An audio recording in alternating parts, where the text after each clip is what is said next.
So hello everyone, let's start with Indian Evidence Act and Bharatiya Saksh Adhiniyam 2023, Lecture 2. So this is the series where we will be covering the similarity and differences between both of the acts. और already एक lecture हो चुका है, ये दूसरा lecture है जिसमें आज हम बात करेंगे इम्पोर्टेंस की। और इम्पोर्टेंस से भी पहले मैं पिछली क्लास को डिस्कस करूँगी जिसमें हमने बात किया था चार्टर की। ठीक है, चार्टर की बात हमने डिस्कस करी थी। इस चार्टर में हमने पढ़ा था कि कोडिफिकेशन नहीं आता। कोडिफिकेशन के लिए बहुत ज़्यादा ज़रूरी चीज़ हो गई थी।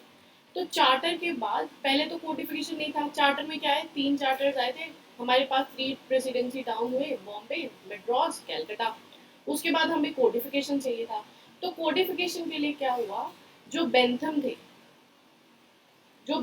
थे उन्होंने इसको कोडिफाई करने की कोशिश की थी, लेकिन उस टाइम पे हमारे पास कोई भी प्रेसिडेंट नहीं थे।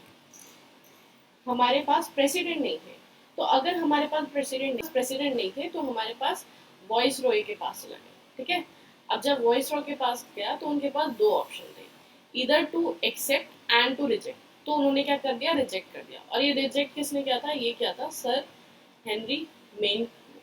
तो इसीलिए हमारे पास जो मेन कमीशन है वो भी इम्पोर्टेंट था, चार्टर भी इम्पोर्टेंट था, और उसके बाद आया था स्टीफन। ठीक है, स्टीफन लेकर आए थे कोडिफिकेशन ऑफ आपका इंडियन एविडेंस एक्ट। ये था कल की क्लास का। आज हमें बात करनी है importance of Indian evidence act. ठीक है, आज हम इम्पोर्टेंस की बात करेंगे। तो अब इम्पोर्टेंस के लिए क्या जरूरी है, जैसे कि लिखा हुआ है, ensure fair and just adjudications by establishing rule for admissibility, relevance, weight of evidence.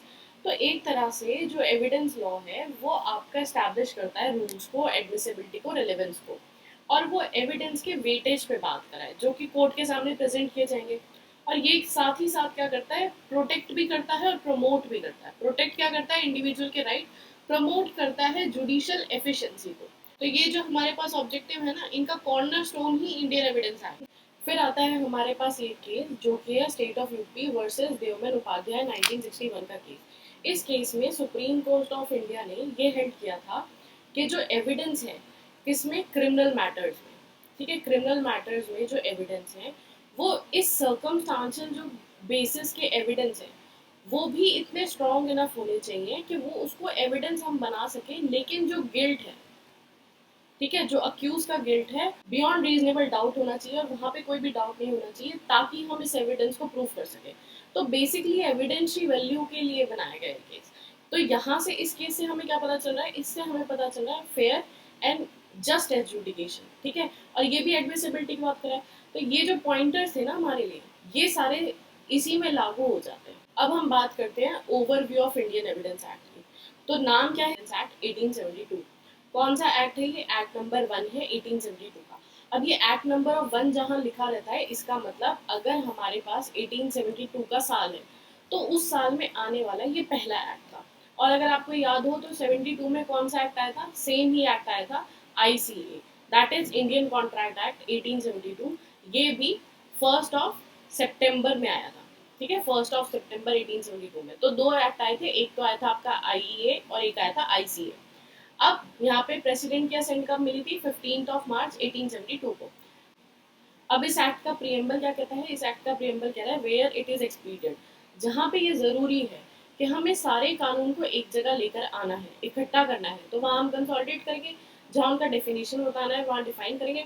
Amendment की अगर पावर लगेगी तो अमेंड भी हम कर देंगे, किसको, सारे उन लॉज को जो कि एविडेंस से रिलेटेड है। अब आता है इसमें पार्ट 1। मैंने बताया था ना, इंडियन एविडेंस एक्ट में 3 पार्ट्स हैं, part 1, part 2 and part 3। Part 1 बात करता है रेलेवेंसी ऑफ फैक्ट से रिलेटेड, देखो रेलेवेंसी ऑफ फैक्ट लिखा हुआ है। पार्ट 2 एंड पार्ट 3 किससे बात करता है वो कमेंट सेक्शन में बताओ। अब है चैप्टर 1 प्रिलिमिनरी की बात करता है। अब इसमें आता है section 1 short title. Short title हमने पढ़ लिया, the Indian evidence act 1872। Extend की बात है, अब ये बहुत जरूरी है हमारे लिए कि it extend to whole of India and apply to all judicial proceeding. अब होल ऑफ इंडिया की बात है तो होल ऑफ इंडिया से हमें एक डेट याद आती है, वो है 31 अक्टूबर 2019। ये डेट कौन सी है, ये डेट है जब हमारे पास Jammu and Kashmir reorganisation act आया था। ठीक है, 2019 का, जिसके थ्रू हमारा जो इंडियन एविडेंस एक्ट है ये होल ऑफ इंडिया पे लागू हो गया था। ठीक है, तो हमारे लिए ये डेट भी बहुत जरूरी है, याद रखना। तो बेसिकली इस एक्सटेंड में क्या बता रहा है, इस एक्सटेंड में ये बता रहा है कि ये पूरे भारत पे लागू होता है, सारी जुडिशियल प्रोसीडिंग पे लागू होता है, सारे कोर्ट मार्शल्स पे भी लागू होता है, लेकिन एक्सेप्शन है।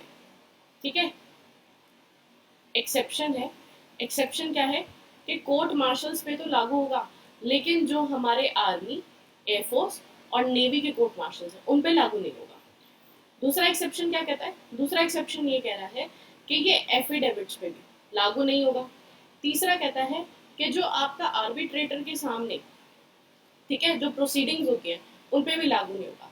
तो अब हमारे पास कितने एक्सेप्शन आ गए, हमारे पास 3 एक्सेप्शन आ गए कि affidavit, arbitrators, army, air force and navy के जो कोर्ट मार्शल्स हैं इन पे ये लागू नहीं होगा। तो हमें ये याद रखना है कि जो इंडियन एविडेंस एक्ट है वो पूरे भारत पे लागू होता है, सारे जुडिशियल प्रोसीडिंग पे लागू होगा, जो कि इन एंड बिफोर एनी कोर्ट होंगे, और कोर्ट मार्शल्स पे भी होगा, लेकिन इन तीनों पे नहीं होगा। करेक्ट। अब आते हैं कमेंसमेंट क्या है। It shall came into force first day of September 1872। ये तो खैर हमने कर ही लिया था। 2 जो है वो रिपील हो चुका है। 3 जो है आपका इंटरप्रिटेशन क्लॉज है, जो कि अभी हम बाद में पढ़ेंगे। अब जैसे कि मैंने बात की थी कि हम बात कर रहे हैं इंडियन एविडेंस एक्ट की, ठीक है, और भारतीय साक्ष्य अधिनियम। तो हम दोनों ही एक्ट को कंबाइन करके चलेंगे, दोनों का ही अब ओवरव्यू लिखेंगे। अब देखो ये जो बॉक्स बना हुआ है ना, ये आपका भारत का राजपत्र है। तो भारत का राजपत्र मतलब गेजेटेड ऑफ इंडिया। अब अगर कोई भी न्यू लॉ पास होता है और न्यू लॉ आता है, तो वो भारत के नागरिकों को कैसे बताया जाएगा, वो बेसिकली ऑफिशियल गेजेट में पहले पब्लिश होता है, और ये जो ऑफिशियल गेजेट है ये सारे ही न्यूज़पेपर में पब्लिश किया जाता है। तो अब यहाँ पे क्या लिखा हुआ है, यहाँ पे लिखा है भारत का राजपत्र गेजेटेड ऑफ इंडिया। पब्लिश कब हुआ था, ये देखो सारा लिखा हुआ है कि कैसे पब्लिश हुआ था, क्या हुआ था। अब हमारे लिए क्या जरूरी है, ये द भारतीय साक्ष्य अधिनियम 2023।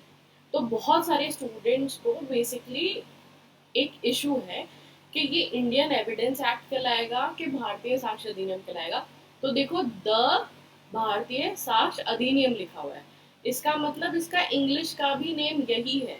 ये दोनों का नाम सेम है, कोई कंफ्यूजन वाली बात है नहीं। वैसे नंबर कौन सा नंबर है, 47। कब आया था, 2023 में। अब एक हमारे पास कि ये एक्ट नंबर कौन सा है, ये एक्ट नंबर है 47। दूसरा कब आया था, 2023 में।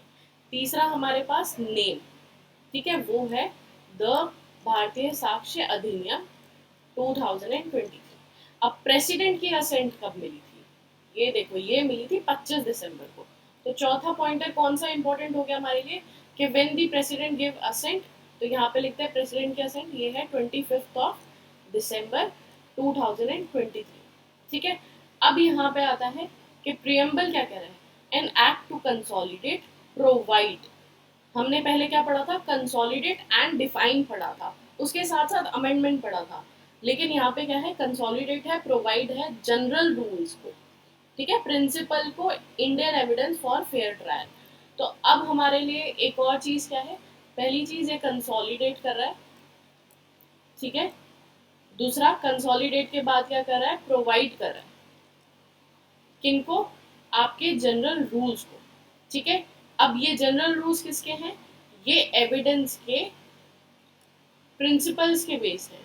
और ये एविडेंस के जो प्रिंसिपल हैं ये किस लिए जरूरी है, ये फेयर ट्रायल के लिए जरूरी है, ठीक है। और याद है कि अभी थोड़ी देर पहले हमने इम्पोर्टेंस की बात करी थी, इम्पोर्टेंस पढ़ा था।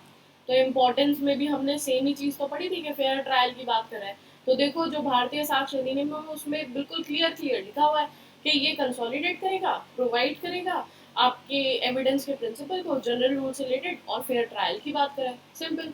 अब हमारे पास क्या है इंपॉर्टेंट कि पार्ट 1 की बात आते हैं। पार्ट 1 में चैप्टर 1 है जो कि प्रिलिमिनरी की बात कर रहा है। इसमें कह रहा है that this act may be called the Bharatiya Sakshya Adhiniyam 2023। देखो यहाँ पे लिखा है short title, application and commencement. It applies to all judicial proceeding in and before any court including court martials. अब देखो यहाँ पे क्या लिखा हुआ है, पहली चीज है कि कहाँ पे एप्लीकेबल होगा। अब ये सारे कोर्ट्स में एप्लीकेबल होगा, ठीक है, कोर्ट्स में एप्लीकेबल होगा। दूसरा लिखा हुआ है जो आपके कोर्ट मार्शल है वहां एप्लीकेबल होगा। तीसरी चीज लिखिए कि एफिडेविट्स पे नहीं एप्लीकेबल होगा, ये तो हमने ऑलरेडी पढ़ा था। फोर्थ में लिखा हुआ है not before proceeding N arbitrator, तो आर्बिट्रेटर के सामने भी जो प्रोसीडिंग है वहां पे भी एप्लीकेबल नहीं होगा। तो अब हमें ये चार पॉइंटर समझ में आ गए इसके।